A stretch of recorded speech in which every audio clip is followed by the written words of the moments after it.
Hello everyone! Gagawa ako ng bigo. Ito ang ating bigo na tapos nang i-mix at na-rice na rin. So ang madali lang siya guys. Ang bawat recipe ay 5 cups, 1 tablespoon brown sugar, 1 tablespoon dry yeast, 1 tablespoon canola oil, 1 teaspoon kosher salt, and 2 cups warm water.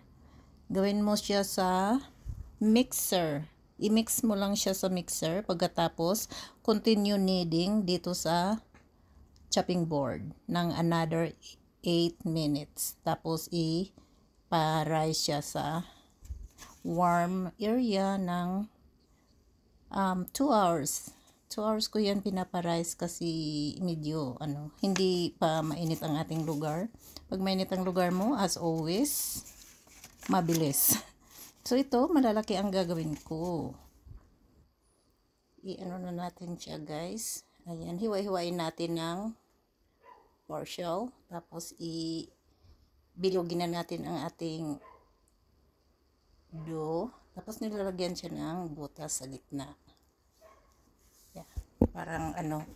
Para siyang donut. Pero bigo ito. Hindi ito matamis. This is. Ayan. Ganyan siya. Tapos, ano. Kailangan lakihan natin ang ating butas para huwag dumikit. Once na ipuputs na. Pinuputs siya. Marami siyang step guys.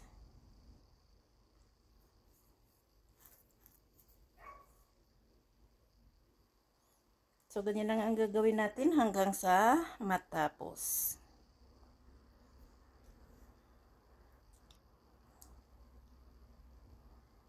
Lalaruin lang natin siya hanggang sa makuha natin ang shape na gusto natin. So, ito na. Tapos na natin siyang gawin.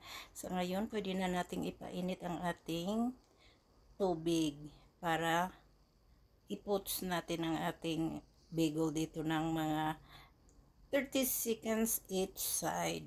So, ayan. Baliktarin lang natin siya after 30 seconds. Kailangan bantayan guys dahil pag na-overcook siya, malata. Tapos pangit ang texture once na binake na. Kaya bantayan natin siya. Hindi ko na nilagyan ng timer. Tinansya ko na lang. Nagbibilang ako sa aking isip.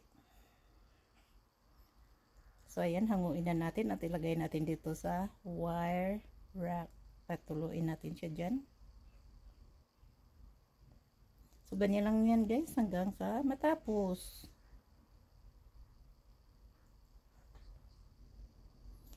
So, ito, papainit na natin ang ating oven. So, habang pinapapainit ang oven guys, i-ready na natin sa ating mga tray. Tapos, ang glaze dito ay white eggs. Ang ginamit ko ngayon is gatas. Hindi yung matamis na gatas yung whole milk lang.